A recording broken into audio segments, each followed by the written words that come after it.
میں غریبوں کے ساتھ مل کے جنت میں جاؤں گا۔ حضرت عبد الرحمن ابن عوف کہتے ہیں ایک دن میرا بھی دل کیا تھا، یہ سب سے امیر تھے صحابہ میں، اور حضور نے فرمایا تو پکا جنتی ہے پر سب سے آخر میں جنت میں جائے گا، اس لیے کہ جتنا مال ہے اتنا حساب بھی تو دینا ہے نا، پکے۔ حضرت عبد الرحمن ابن عوف کہتے ہیں ایک دیہڑے دل کیا تھا کہ میں ماڑا ہوتا، میں غریب ہوتا، یہ دل کیا میرا۔ کہا کس طرح؟ فرمانے لگے ایک مزدور صحابی تھے، حضرت سعد انصاری نام تھا، وہ حضور سے ملنے آئے، جب انہوں نے ہاتھ ملایا نا نبی پاک سے تو حضور نے ان کا ہاتھ تھام لیا۔ غریبوں کمال کر دی میرے مصطفیٰ کریم نے، نبی پاک نے ہاتھ تھاما، حضور نے ہاتھ، آپ کو اس بات کی لذت نہیں آئی شاید، نبی پاک نے ہاتھ تھاما مزدور کا، مزدور کہتا میں نے چھڑانا چاہا تو حضور نے پکڑ لیا دبا کے، اور جب تھام لیا تو میں ٹھہر گیا، میں اپنی قسمت پہ ناز کرنے لگا، حضور نے میرا ہاتھ کھولا، کہتے ہیں ہاتھ پہ چھالے تھے، جگہ جگہ چھالے بنے ہوئے تھے، تو نبی کریم صلی اللہ تعالی علیہ وآلہ وسلم نے ہاتھ کھول کے فرمایا سعد یہ کیا ہوا؟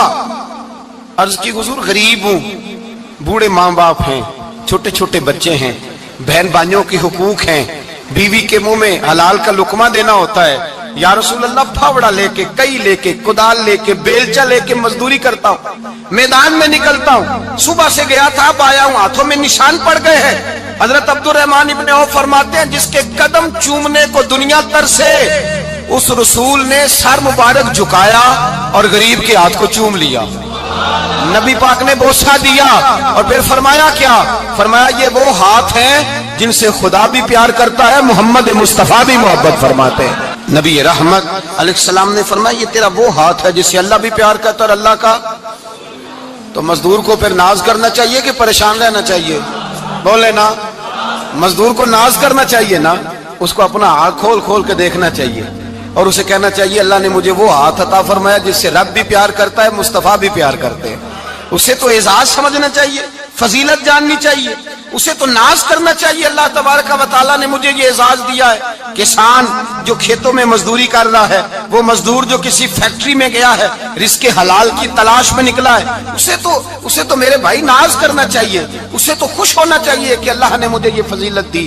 ترستے ہوئے غریب، جان بوجھ کے اپنے آپ کو پریشان رکھتے ہوئے لوگ اگر جان جائیں کہ فضیلت کیا ہے، عظمت کیا ہے، اور پھر غلام کے ساتھ سلوک کیا کرنا ہے۔ ایک یہودی کا بیٹا نبی پاک کی خدمت کرتا تھا، اکثر یہودی کا بچہ، وہ بیمار ہو گیا، روز آتا تھا، چھوٹے موٹے کام کرتا تھا، بیمار ہو گیا، حضور نے فرمایا چلو تیمارداری کرنے چلتے ہیں۔ کس کی؟ جی غلام کی، نوکر کی۔ یہاں صاحب کہتے ہیں 5000 روپیہ لے جاؤ، وہ بڑے احسان کے ساتھ 5000 روپیہ لے جاؤ، اور دیا نہ، اور اسے کہنا سردی پوچھ رہے تھے تیرا کیا حال ہے، وہ بات ختم ہو گئی۔ حضور بنفس نفیس گئے، اور غریب کا گھر تھا، وہ یہودی باہر نکلا جس کا بیٹا بیمار تھا، تو کہتا جب دروازے پہ میں نے مسلمانوں کے نبی کو کھڑے دیکھا تو میرے پیروں تلے زمین ہی نکل گئی، میں نے کہا حضور مجھ غریب کی کٹیا میں کیسے آئے؟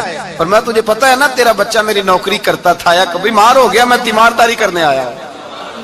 وہ یہودی کہتا مجھے خیال یقین ہی نہ آئے کہ میرے گھر میں حضور، تو امیر حرم، میں غریب بے نوا، تو کجا من کجا، میرے گھر میں حضور آئے۔ کہتے کہاں ہے ہمارا پیارا؟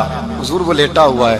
صحابہ کہتے ہیں نبی پاک سرانے گئے تو اس کا آخری وقت تھا، تھوڑا سا ٹائم تھا، میرے مصطفیٰ نے فرمایا تو میری نوکری کرتا تھا، آج میں تیری تیمارداری کرنے آیا ہوں۔ غلاموں سنو، جو رسول اللہ کی نوکری کرے آخری وقت آئے تو اللہ کے رسول پہنچ جایا کرتے ہیں، حضور پہنچ جایا کرتے ہیں۔ نجم کی ہے خدا آرزو ہے یہی، عاشق زار کی آبرو ہے یہی، موت کے وقت سر ان کے قدموں میں ہو، دید ہوتی رہے دم نکلتا رہے۔ حضور پہنچ جاتے ہیں، نبی پاک تشریف لائے، بیٹھے سرانے، حضور نے جب اپنا برف سے ٹھنڈا اور کستوری سے زیادہ خوشبو والا ہاتھ اس کے بالوں میں پھیرا، آنکھیں کھولی، حضور نے فرمایا چل کلمہ پڑھ جا، چل میرا کلمہ پڑھ جا۔ ساری دنیا در رسول پہ آ کے کلمہ پڑھے، اور حضور اسے کلمہ پڑھانے گھر تشریف لے گئے۔ یہ ایک مزدور کو، ایک محنت کرنے والے کو اعزاز دیا، گھر گئے کلمہ پڑھ لے۔ اس نے اپنے والد کی طرف دیکھا اور والدہ کی طرف دیکھا، ماں باپ یہودی ہیں، رونے لگے، کہنے لگے بیٹا یہ ہم سے زیادہ بڑھ کر تیرے حق میں خیر خواہ ہے، جیسے کہتے ہیں کر لے۔ اس نے کلمہ پڑھا اور حضور کی گود میں لوٹ پوٹ ہونے لگا، کلمہ پڑھا، روح پرواز کر گئی۔ شارحین کہتے ہیں جب نبی پاک وہاں سے نکلے تو حضور نے فرمایا اٹھاؤ اس کی میت کو۔ ماں باپ کہنے لگے کہاں لے جانا ہے؟ فرمایا ہم اپنے طریقے کے مطابق غسل کفن کریں گے، اس لیے کہ جو کلمہ پڑھ جائے پھر وہ میرا ہو جایا کرتا ہے، میرا ہو جایا کرتا ہے۔ بھائی یاد رکھیں، مزدور کو حضرت ربیعہ بن کعب فرماتے ہیں میں حضور کو وضو کراتا تھا، رات کا وضو میری ذمہ داری تھی، صرف ایک وضو رات کا۔ ہمارے ہاں تو 25 سال مزدور مزدوری کر کے چلا جاتا ہے، پر وہ مزدور ہی رہتا ہے، وہ مزدور ہے، اس کا کوئی اعزاز نہیں، کوئی اس کے لیے وہ کہتے ہیں اب بابا جی آپ کو کھانسی زیادہ آتی ہے اپنے بیٹے کو لگا دیں، کسی اور کی ڈیوٹی لگا دیں، اب آپ کام نہیں کر سکتے۔ 25 سال نوکری کی، ملا کیا؟ حضرت ربیعہ کہتے ہیں میں وضو کراتا تھا رات کا، میرے نبی پاک نے فرمایا شادی کیوں نہیں کرتا؟ تو میں نے کہا یا رسول اللہ نہ میرے پاس حسن ہے، نہ پیسے ہیں، نہ کوئی کاروبار ہے، مجھے کون رشتہ دے گا؟ میرا روپ بھی نہیں تے میرا رنگ بھی نہیں، میں نے یار مناؤن دا ٹانگ بھی نہیں، کون مجھے رشتہ دے گا؟ کہتے ہیں حضور خاموش ہو گئے۔ دوسرا دن آیا تو میں وضو کرانے پہنچا تو نبی پاک نے فرمایا شادی کیوں نہیں کرتا؟ کہتے ہیں میں نے کہا حضور کون رشتہ دے گا؟ وہی 3 باتیں دہرائیں، نہ پیسے ہیں، نہ حسن ہے، نہ کوئی کاروبار ہے، نہ مکان ہے۔ فرمایا حضور نے تیسرے دن پھر کہا، جب دوسرا دن ہوا نا تو حضور نے کہا، حضور خاموش ہوئے میرے جواب پر۔ میں نے کہا یار کتنا بیوقوف ہوں، حضور روز پوچھتے ہیں اور میں جواب ہی نہیں دیتا۔ کہتے ہیں تیسرے دن میں نے ارادہ کیا آج نبی پاک پوچھیں گے تو میں کہوں گا حضور جیسے دل کرتا ویسے ہی کرا دیں۔ کہتے ہیں تیسرے دن میں گیا، سارا وضو کرا لیا پر نبی پاک نے پوچھا ہی نہیں۔ میں ارادہ کر کے گیا تھا کہ آج پوچھیں گے تو بتا دوں گا، حضور نے پوچھا ہی نہیں۔ فرماتے ہیں وضو مکمل ہو گیا، میں دروازے تک چلا گیا تو مصطفیٰ نے آواز دی، فرمایا واپس پلٹنا۔ میں پلٹا تو حضور نے فرمایا تو شادی کیوں نہیں کرتا؟ کہتے ہیں میں کھل کے مسکرایا، میں نے کہا محبوب تیرے کرم پہ قربان جاؤں، کیا انداز محبت ہے، حضور مہربانی کریں کرا دیں۔ فرمایا فلاں سردار کے پاس جا، ایک وضو کراتے ہیں، اور اعزاز حضور نے کتنا دیا، جا سردار کے پاس اور اسے جا کے کہہ کہ اللہ کے رسول فرماتے ہیں اپنی بیٹی کا نکاح تیرے ساتھ کر دے۔ فرماتے ہیں میں گیا، ماں باپ کو بڑی فکر ہوتی ہے بیٹیوں کی، وہ کہنے لگا میں شام کو خود نبی پاک کی بارگاہ میں آؤں گا۔ کہتے میں باہر نکلنے لگا تو وہ بچی پردے کی اوٹ سے بولی، کہنے لگی غلام ٹھہر جا، ابا جی آپ کو میری فکر ہے، اماں جی میری فکر ہے، میری فکر نہ کریں، اور یہ نہ دیکھیں آیا کون ہے، یہ دیکھیں بھیجا کس نے ہے۔ آپ مجھے حوالے کریں نبی پاک کے، حضور کے حوالے کریں، اللہ رسول مجھے کبھی ضائع نہیں کریں گے۔ حضرت ربیعہ کہتے ہیں حضور نے میری شادی کا بندوبست کیا۔ حضرت بریدہ اسلمی سے کہا کہ تو اس کے لیے کھجور کی گٹھلی کے برابر سونا لا۔ حضرت حارثہ بن نعمان سے کہا تو اس کے لیے ایک کمرے کا حجرے کا بندوبست کر۔ حضرت عثمان غنی سے کہا تو نے ولیمہ کرانا اس کا۔ فرمایا میں تو تھوڑی نوکری کرتا تھا، مصطفیٰ نے ساری زندگی کا ہی بندوبست فرما دیا۔ یہ مزدور کے ساتھ حضور کا انداز ہے۔ پہلے میں نے شروع میں کہا کہ مزدور اس بات کو سمجھتا ہی نہیں کہ اس کا مقام کتنا، وہ اس بات کو جانتا ہی نہیں اللہ نے اسے اعزاز کتنا دیا ہے۔ ملت کا جوان سب سے پہلے تو کبھی کسی کی جیب کی طرف نہ دیکھے، اور یہ بات یاد رکھ لیں، درجنوں بزرگوں کے ارشادات کی روشنی میں ایک موٹی بات بیان کر رہا ہوں، توجہ ہے میری بات پر؟ جس کی توجہ دوسروں کی جیب پہ ہوتی ہے وہ رسوا ہو جاتا ہے۔ کاہل لوگ جو زندگی میں صرف ہاتھ پھیلانے کے عادی ہوتے ہیں، ان کے دامن میں سوائے رسوائی کے کچھ نہیں آتا، ان کے حصے میں سوائے بدنامی کے کچھ نہیں آتا، اور جو اپنی بازو کی قوت کے زور پر، اقبال کہتے ہیں اپنی دنیا آپ پیدا کر اگر زندوں میں ہے، سر آدم ہے ضمیر کن فکاں ہے زندگی، اپنے لیے خود جینا سیکھیں، ملت کے لیے کچھ کرنا سیکھیں۔ معاشرے کے اندر اس سے ادھار پکڑ کے اس کو دے دیا تو اس سے پکڑ کے اس کو دے دیا، 2 دن اس کے پاس چلے گئے لینے تو 4 دن اس کے پاس چلے گئے، کبھی کو دوست باہر سے آ گیا تو اس کے پیچھے بھاگنے لگے، چاپلوسی کرنے لگے، 2-4 جوڑوں کی خاطر، ایک موبائل کی خاطر، چھوڑیں اس دھندے سے باہر آئیں۔ میں نے کہا ایک پیشہ برا ہے، ایک پیشہ، اور وہ ہے ہاتھ پھیلانا، باقی کوئی پیشہ برا نہیں۔ 18 گھنٹے مزدوری کرو، نکلو باہر، نکلو میدان میں آؤ، جدوجہد کرو، مزدوری کرو جب تیرا ہاتھ مزدوری تک جائے، اور یاد رکھو رزق حلال کھانا ہے اور رزق حلال ہی کھلانا ہے، یہ وقار ہے، رزق حلال مومن کا وقار ہے۔ جو لوگ لقمہ حرام کھاتے ہیں وہ اپنا وجود کھو بیٹھتے ہیں، روحانی طاقتیں کھو بیٹھتے ہیں۔ میرے اعلیٰ حضرت رحمت اللہ علیہ فرماتے ہیں جس کا نماز میں دل نہ لگے، جس کا مسجد جانے کو دل نہ کرے، جس کا عبادت پہ توجہ نہ ہو، جس کا دین کی طرف رغبت نہ ہو، اسے غور کرنا چاہیے کہ اس کا کئی رزق میں لقمہ حرام تو شامل نہیں ہو گیا۔ فرمایا جب لقمہ حرام شامل ہوتا ہے تو اللہ تبارک و تعالیٰ معرفت کا نور چھین لیتا ہے، پھر انسان کی زبان سے تاثیر چلی جاتی، پھر اس سے سجدوں کی جو کیفیت ہوتی ہے وہ روٹ جاتی ہے، درود و سلام کے ذائقے نصیب نہیں ہوتے۔ میرے مصطفیٰ کریم صلی اللہ علیہ وسلم گزر رہے تھے، ایک آدمی دعا مانگ رہا تھا، یا رب یا رب یا رب یا رب کہہ رہا تھا۔ نبی پاک نے فرمایا یہ قیامت تک بھی دعا مانگے تو اس کی قبول نہیں ہوگی۔ صحابہ نے کہا حضور آپ تو رحمت للعالمین ہیں اور آپ فرما رہے ہیں اس کی دعا قبول نہیں ہوگی۔ نبی پاک نے فرمایا اس لیے قبول نہیں ہوگی کہ جو کپڑے پہنے ہیں وہ بھی حرام پیسوں کے ہیں، اور جو اس نے کھایا ہے وہ بھی حرام پیسوں کا ہے، اور جو پیا ہے وہ بھی حرام پیسوں کا ہے۔ کیسے اس کی التجا اس کی بارگاہ میں قبول ہوگی جب یہ لباس سے لے کر خوراک تک اور خوراک سے لے کر مشروب تک ہر چیز ناجائز پیسے، تو معرفت کا حسن کیسے پیدا ہوگا؟ فجر میں آنکھ کیسے کھلے گی؟ قرآن پاک کی طرف دل کیسے جائے جب تیرے اندر رزق حلال جاتا ہے؟ حضرت بایزید بستامی فرماتے ہیں تو محنت کر کے حلال کی روٹی کھا، وہ تیرے وجود کے اندر جا کے نور بن جائے گی، اور ایسا نور بنے گی کہ وہ روٹی تجھے صبح خود جگا کے بیدار کرا کے اللہ کی بارگاہ میں جھکا دے گی۔ رزق حلال کھائیں، محنت کریں، جدوجہد کریں۔ حاتم طائی بہت بڑا سخی تھا۔ کسی شخص نے ایک دن حاتم طائی سے پوچھا کہ تو نے کبھی اپنے سے بھی بڑا سخی دیکھا ہے؟ کہنے لگا ہاں میں نے اپنے شہر کا ایک بابا دیکھا تو مجھ سے بھی زیادہ سخی ہے، مجھ سے بھی زیادہ سخی، مجھ سے بھی زیادہ، تجھ سے زیادہ؟ کہنے لگے میں نے سارے شہر کی دعوت پکائی، چھوٹے بڑے امیر غریب سارے آئے، دعوت پکائی سارے شہر کی، سب لوگ آئے، ہر آدمی کو میں نے بلایا، علماء کو، ادیبوں کو، شاعروں کو، تاجروں کو، صنعت کاروں کو، سب کو دعوت دی۔ میں نے سوچا کہ ذرا دیکھوں تو صحیح پلٹ کے کوئی رہ تو نہیں گیا جو آیا نہ ہو۔ چہرے پہ میں نے نقاب ڈالا اور میں باہر نکلا، ایک ضعیف بزرگ لکڑ آ رہا، جنگل میں لکڑیاں کاٹ رہا ہے۔ میں اس کے پاس گیا تو میں نے کہا بابا تجھے نہیں پتا آج حاتم طائی کی دعوت ہے، تو نہیں گیا؟ کہنے لگا بیٹا مجھے خبر آئی تھی، اطلاع ملی تھی، پر میں نہیں گیا۔ تو کیوں نہیں گیا؟ کہنے لگے مجھے ہاتھ کی کمائی کر کے کھانے کا چسکا لگ گیا ہے، مزہ لگ گیا ہے ہاتھ کی کمائی کھانے کا، اب مجھے دوسرے کے دسترخوان پر ذائقہ نصیب۔ ہمارے معاشرے کا تو المیہ ہے، لوگوں کو لذت ہی دوسرے کے دسترخوان پہ آتی، مفت کی روٹی کا ذائقہ نصیب ہوتا ہے، مجھے اپنے ہاتھ کی کمائی کا ذائقہ لگ گیا ہے، اب میں وہاں نہیں جاتا۔ کہتے ہیں میں پلٹنے لگا تو بابے نے بلایا، کہنے لگا ادھر آ یار۔ میں گیا تو اس نے 5 آنے نکالے، کہنے لگا حاتم طائی کا جو بندہ لنگر پکانے والا ہوا نا، یہ 5 آنے اسے دے دینا، حاتم طائی کو ضرورت نہیں میرے پیسوں، تو بڑا امیر آدمی ہے، یہ اس کو دے دینا 5 آنے لنگر والے کو، اور اس کو کہنا بڑے بڑے نیک لوگ آئے ہیں دعوت میں، 5 آنے میرے بھی شامل کر لیں، اور میرے ہاتھ کی کمائی چلو میری بھی روٹی کوئی کھا لے گا، کوئی اچھا آدمی میرے حصے کے میرے دیے ہوئے پیسوں سے لقمہ کھا لے گا تو اجر مل جائے گا۔ حاتم طائی کہتے ہیں میں نے کھینچ کے نقاب اتارا اور بابے کو کہا یار سینے سے لگ جا، میں تو مالدار ہو کے سخی ہوں، تو غریب ہو کے بڑا سخی ہے، تو غریب ہو کے بڑا سخی ہے، تیرے اندر اتنی خودداری عزت نفس۔ میرے بھائی جس کا ہاتھ پھیلا ہوا ہے اس کا سمٹے گا نہیں، جس کا ہاتھ پھیلا ہوا ہے اس کا سمٹے گا نہیں۔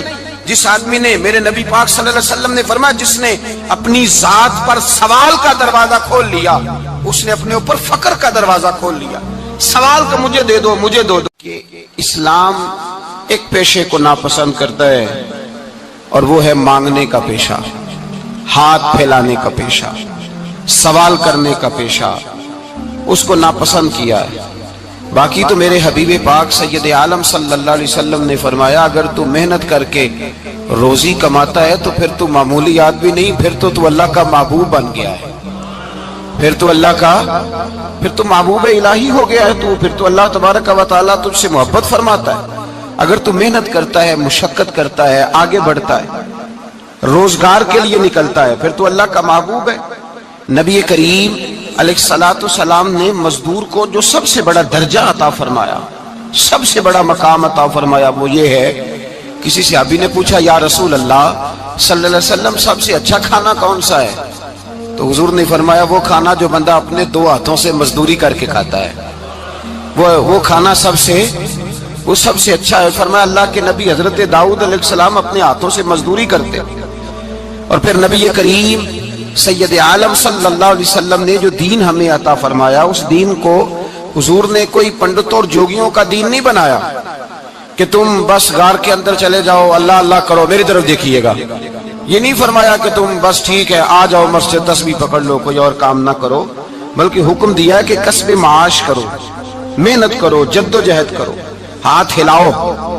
قرآن مجید فرقان حمید نے کہا وَجَعَلْنَا اللَّيْلَ لِبَاسًا، رات تمہاری پردہ پوشی کے لیے بنائی گئی ہے، رات تمہاری پردہ پوشی کے، وَجَعَلْنَا النَّهَارَ مَعَاشًا، اور فرمایا دن تمہارے رزق کمانے کے لیے بنایا گیا، جد و جہد کے لیے۔ حضرت عیسیٰ علیہ السلام کی ایک نوجوان سے ملاقات ہوئی تو فرمایا تو کیا کرتا ہے؟ کہنے لگا میں عبادت کرتا ہوں۔ تو فرمایا کھاتا کہاں سے ہے؟ کہنے لگا میرا بھائی کمائی کرتا ہے تو وہ مجھے اس میں سے حصہ دیتا ہے۔ تو آپ فرمانے لگے پھر تو عبادت گزار نہیں، تیرا وہ بھائی تجھ سے زیادہ عبادت گزار ہے، جو تیرے لیے یہ بندوبست کرتا ہے، جو تجھے یہ جد و جہد کر کے دیتا ہے، وہ تیرے لیے۔ حضرت عمر فاروق رضی اللہ تعالیٰ عنہ نے اپنے دور خلافت میں شوق دلایا صحابہ، محنت کرنے کا شوق۔ ہمارے معاشرے کے اندر لوگ دوسرے کی کمائی پر وقت گزارنا چاہتے ہیں، دوسرے کے مال پر نظر رکھتے ہیں، مجھے کچھ سسرال سے مل جائے، کچھ مجھے رشتہ داروں سے مل جائے، کچھ مجھے دوست احباب سے مل جائے، کچھ مجھے باقی جگہوں سے مل جائے۔ لوگ مختلف جگہوں پہ نظر رکھتے ہیں اور مختلف ہیلوں اور بہانوں کے ساتھ دوسرے کا مال ہڑپ کرنے کی کوشش کرتے ہیں۔ میرے حبیب کریم علیہ السلام نے توجہ دلائی صحابہ کو، مزاج عطا فرمایا۔ نبی پاک صلی اللہ تعالی علیہ وآلہ وسلم نے ارشاد فرمایا، حضرت عمر کی بات کر رہا تھا، پہلے اس کو مکمل کروں۔ جناب عمر فاروق رضی اللہ تعالیٰ عنہ نے شوق دلایا صحابہ کو۔ تو ایک دن آپ گزر رہے تھے تو ایک صحابی وہ درخت لگا رہے تھے، اپنے ہاتھ سے درخت لگا رہے تھے۔ تو حضرت عمر فاروق رضی اللہ تعالیٰ عنہ نے دیکھا تو دیکھ کر فرمانے لگے تجھے مبارک ہو، تجھے۔ فرمایا اللہ تبارک و تعالیٰ تیری عزت بھی بڑھا دے گا اور تیری محتاجی بھی دور فرما دے گا، اس لیے کہ تو محنت کر رہا ہے، تو جد و جہد کر رہا ہے، تو اپنے ہاتھ سے کوشش کر رہا ہے۔ اللہ تبارک و تعالیٰ تیرا رزق بھی بڑھا دے گا اور اللہ تیری عزت میں بھی اضافہ کرے گا۔ نبی کریم علیہ السلام نے فرمایا عدل کرنے والے بادشاہ کے ساتھ جو آدمی جہاد کے لیے نکلے اس کا دین میں سب سے بڑا درجہ ہے۔ عدل کرنے والے حکمران کے ساتھ جو جہاد کے لیے نکلے اس کا سب سے بڑا درجہ ہے۔ فرمایا میرا وہ غلام جو صبح سے لے کر شام تک ایک دن رزق حلال کے لیے محنت کرتا ہے، فرمایا ایک پورا سال عدل کرنے والے بادشاہ کے ساتھ جہاد کرنے سے اللہ ایک دیہڑی لگانے والے مزدور کو زیادہ ثواب عطا فرمائے گا، اللہ اسے زیادہ اجر دے گا، اس لیے کہ وہ جد و جہد کر رہا ہے، وہ کوشش کر رہا ہے، میدان عمل میں نکلا ہوا ہے۔ مزدور کو ایک تو کاہلی بڑی ہے، ہر چوتھا نوجوان جس کو ہم دیکھتے ہیں اس کو پوچھتے ہیں تو کیا کرتا ہے؟ تو کاغذ جمع کرائے باہر جانے کے لیے، تو سالوں بیت گئے، بس وہ نہ کاغذ نکلے نہ صاحب باہر گئے۔ بھائی کوئی کام کر لیں تو کہتے ہیں میرے ابا جی کو 2-4 کروڑ روپیہ دے دیں گے تو کچھ کر لیں گے، اگر نہ دیا تو پھر دیکھیں گے دائیں بائیں۔ اور اس ظلم نے، اس زیادتی نے گناہ کے دروازے کھولے ہیں، لالچ کے دروازے کھولے ہیں، قتل کے دروازے کھولے ہیں۔ اس گناہ نے رشتے ناطے توڑ ڈالے، لوگ کسی کی ذات سے تو پیار کر ہی نہیں رہے، جیب سے محبت ہو رہی ہے۔ لوگ دیکھتے ہیں کہ کون سا ایسا طریقہ اختیار کروں کہ بغیر کمائی کے میرے ہاتھ پیسے آئیں۔ اور خدا کے بندو یاد رکھو اللہ تبارک و تعالیٰ فرماتا ہے دنیا تجھے کیا دے سکتی ہے، لوگ تو محتاج ہیں، تو محنت کر اور توجہ میری بارگاہ کی طرف رکھ۔ حضرت عمر فاروق فرماتے ہیں مصطفیٰ کریم صلی اللہ علیہ وسلم نے فرمایا جو توجہ اللہ کی جانب رکھے اور کوشش کے لیے نکل کھڑا ہو، اس طرح پرندہ سویرے بھوکا جاتا ہے شام کو پیٹ بھر کے آتا ہے، اللہ اس بندے کو بھی پیٹ بھر کے روزی عطا فرمائے گا۔ حضرت حسن بصری رحمت اللہ علیہ تشریف فرماتے تو ایک نوجوان آیا، اس نوجوان نے کہا حضرت آج کے بعد میں نے فکر نہیں کرنی کام کاج کی، میں نے نہیں کوئی بھی توجہ کرنی کمانا کیسے ہے کھانا کیسے ہے، میری فکریں دور ہو گئیں۔ فرمایا کیا ہوا؟ کہنے لگا میں آج جنگل میں مزدوری ڈھونڈنے گیا تھا تو میں نے ایک عجیب انداز دیکھا ہے، ایک شیر نے شکار کیا، اس نے کچھ خود کھایا، کچھ اس نے بانٹا، کچھ تھوڑا سا شکار لے کے وہ گیا۔ پہاڑ کی چوٹی پر ایک لومڑی بیٹھی تھی، وہ لومڑی دونوں ٹانگوں سے معذور بھی تھی، آنکھوں سے اندھی بھی تھی. اس شیر نے جا کے اس کے منہ کے اندر وہ شکار ڈالا ہے اور لومڑی نے کھایا ہے. کہنے لگا جو رب اندھی اور لنگڑی لومڑی کو پہاڑ پر رزق دے سکتا ہے مجھے بھی دے دے گا، میں نے کوئی کام نہیں کرنا. تو حضرت حسن بصری رحمت اللہ علیہ فرمانے لگے کتنی چیزیں دیکھی تو نے، ایک شیر اور ایک لومڑی. فرمانے لگے تو نے لومڑی بننے کا پروگرام بنایا، شیر بننے کا کیوں نہیں بنایا؟ تو شیر بننا، خود بھی کھا دوسروں کو بھی کھلا، تو نے لومڑی بننے کا پروگرام بنایا ہے. مزدوروں، گویا حضرت حسن بصری فرما رہے ہیں کہ مزدور لومڑی نہیں ہوتا، مزدور تو شیر ہوتا ہے. مزدور تو یہ تو شیر ہوتا ہے، شیر. اس کا مالک جو جس نے اس کو دیہڑی پہ رکھا ہے وہ بھی مزدور کی کمائی کھا رہا ہوتا ہے، وہ بھی مزدور کی. تو مزدور تو شیر ہے. انہیں سر جھکا کے نہیں جینا چاہیے، انہیں سر اٹھا کے جینا چاہیے. یہ تو بڑے قیمتی وجود کے لوگ ہیں جو مزدوری کرنے نکلتے ہیں. ان کے کچھ حقوق ہیں، کچھ حقوق. ہمارے حکمران بھی حقوق کا تعین کرتے ہیں، کہتے ہیں 15,000 سے زیادہ. یہ جو بجٹ آیا ہے نا اس میں 15,000 سے زیادہ، کہتے ہیں مزدور کی تنخواہ 15,000 ہونی چاہیے. کتنی جی؟ 15,000 سے کون سا گھر چلتا ہے؟ ویسے مولویوں کی بھی اتنی ہے، اور میرے خیال ہے کم مولویوں کی 15,000 ہے، 10 کے قریب ہی ہے. اور اس کو بھی کہتے ہیں کہ تو بڑا کھاتا ہے، ارادہ ہے عید کے بعد تجھے چھٹی کرا دی جائے، بڑے خرچے ہیں تیرے مولوی. 15,000 روپیہ تنخواہ مزدور کی، گزارا ہوتا ہے؟ آؤ میں تمہیں وہ اس بارگاہ پہ لے جاؤں جس نے سب کو شان عطا فرمائی ہے.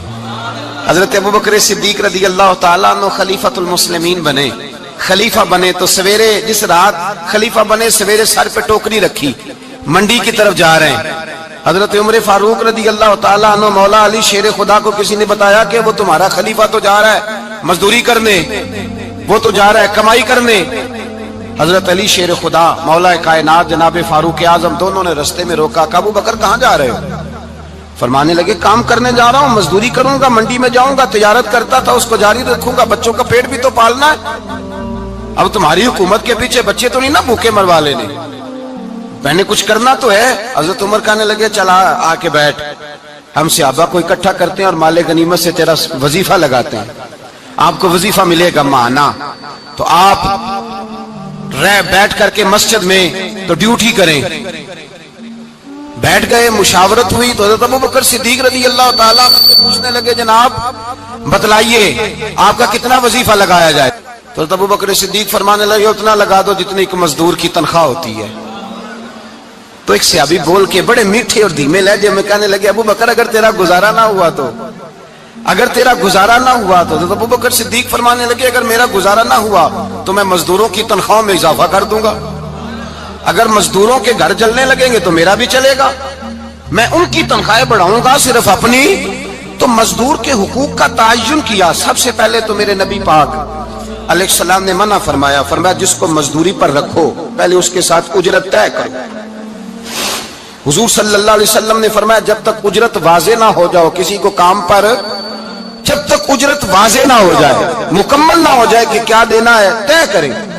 کیا لوگے جو جناب دے دیں گے لے لوں گا، شریعت اس کو پسند نہیں کرتی، محبوب نہیں رکھتی.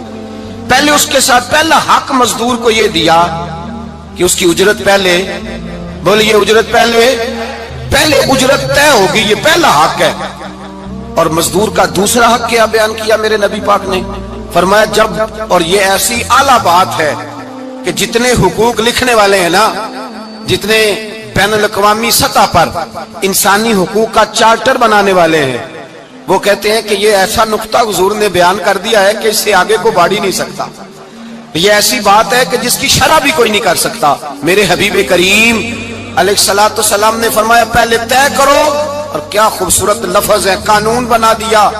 فرمایا جب مزدور مزدوری کر لے تو اس کا پسینہ خشک ہونے سے پہلے اسے ادا کر دینا. اس کا پسینہ خشک ہونے سے پہلے اسے اس کی مزدوری دے دو.